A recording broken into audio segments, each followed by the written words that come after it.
నేటి ధ్యానవాక్యము సామెతల గ్రంథము 19వ అధ్యాయము 21వ వచనము. నరుని హృదయంలో ఆలోచనలు అనేకములుగా పుట్టును, యెహోవా యొక్క తీర్మానమే స్థిరము. అవునండి, ఇది ఎవ్వరూ కాదనలేని సత్యము. ప్రతి మనిషికి ఈ విషయము అనుభవమే.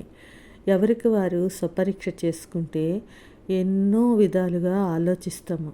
ఏదైనా మన జీవితం గురించి కానీ, మన భవిష్యత్తు గురించి కానీ, మన కుటుంబాల గురించి కానీ, ఇలా ఎన్నో విషయాల గురించి ఎంతగానో ఆలోచిస్తాము. ఎన్నో ప్రణాళికలు వేసుకుంటాము. అసలు ఆలోచనలు ఎక్కడి నుండి ఎక్కడికి వెళ్తాయో తెలుసా అండి? మన దగ్గర నుంచి సముద్రాలు దాటిపోతాయి, కొండలు దాటిపోతాయి, ప్రపంచాలు దాటిపోతాయి. ఇవన్నీ జరగడానికి క్షణకాలం చాలు. ఎన్నెన్ని ఆలోచనలు మనిషి హృదయంలో. కానీ మనం మర్చిపోయేది మాత్రం ఒక్కటే, మనం చేసే ఆలోచన దేవునికి ఇష్టమా కాదా? ఆ ఆలోచన దేవుని దృష్టిలో పెట్టామా? ఆయనకు మన పట్ల ఉన్న ప్రణాళికల్లో అది ఒక భాగంగా ఉందా అని.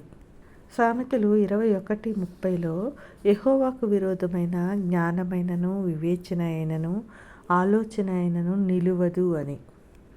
అసలు నరుని ఆలోచనలు ఎలా ఉంటాయో మొట్టమొదట ఆదికాండంలోనే దేవుడు ఈ విధంగా చెప్పారు. 6వ అధ్యాయము 5లో వారి హృదయం యొక్క తలంపులలోని ఊహ అంతయు ఎల్లప్పుడూ కేవలము చెడ్డదనియు యెహోవా చూచి. కనుక ఎక్కువగా మన ఆలోచనలు చెడ్డగానే ఉంటాయని తెలుస్తుంది. ఎందుకంటే మన ఆలోచనలు ఎప్పుడూ స్వార్థంగా ఉంటాయి, అసూయతో కూడి ఉంటాయి, కపటంగా, మోసంగా, అవతల వ్యక్తికి హాని చేసేవిగా ఉంటాయి. ఒకవేళ మన గురించి ఆలోచనలైనా మనల్ని మనం హెచ్చించుకునేటట్లుగానే ఉంటాయి.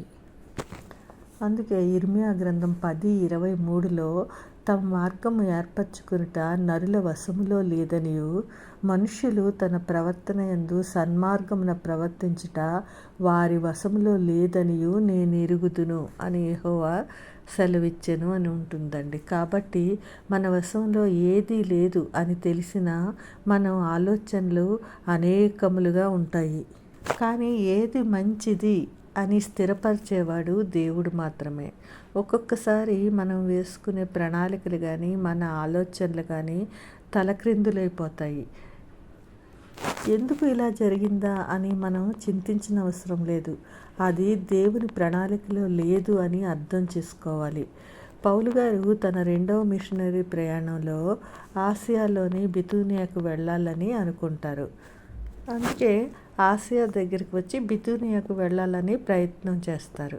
కానీ యేసు యొక్క ఆత్మ వారిని వెళ్ళనీయలేదు. పరిశుద్ధాత్మ వారిని ఆటంకపరిచినందున అని ఉంటుంది. పౌలు గారికి ఆశ్చర్యం అనిపించవచ్చు. తను వెళ్ళేది సువార్తకే కదా అని అనుకోవచ్చు ఆయన.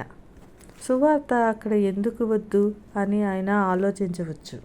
దానికి జవాబుగా ఆ రాత్రి కలలో మాసిదోనియా దేశస్థుడొకడు వచ్చి నిలిచి, నీవు మాసిదోనియాకు వచ్చి మాకు సహాయం చేయమని తనను వేడుకొంచున్నట్టు రాత్రివేళ దర్శనం వచ్చింది.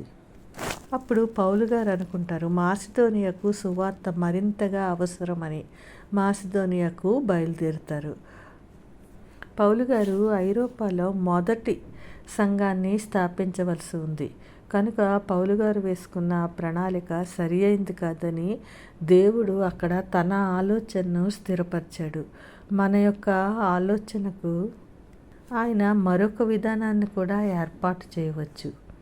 ఆయన ఆశ్చర్యకరుడే కాదు, ఆయనకున్న ఇంకొక పేరు ఆలోచనకర్త. అంటే ఏమిటో తెలుసా అండి? ఆలోచనకే ఆయన కర్త, కేంద్ర బిందువు, మూలం.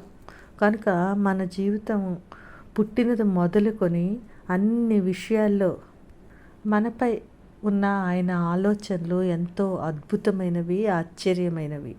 ఈ లోకంలో మనము ఎంత జ్ఞానవంతులమైనా ఆయన ఆలోచన చెప్పునే నడవాలి. అనంత జ్ఞాని అయిన దేవుడు భూత, భవిష్యత్, వర్తమానాలు తెలిసిన దేవుడు. మనల్ని ఎలా నడిపించాలో ఆయనకి తెలియదా? ఒక్కొక్కసారి మన గురించి మనం ఆలోచించుకునే విషయాలు చాలా చిన్నగా, తెలివి తక్కువగా ఉంటాయి.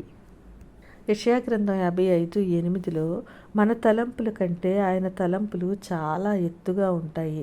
ఎంత ఎత్తు అంటే భూమి పైన ఆకాశం ఎంత ఎత్తుగా ఉందో అంత.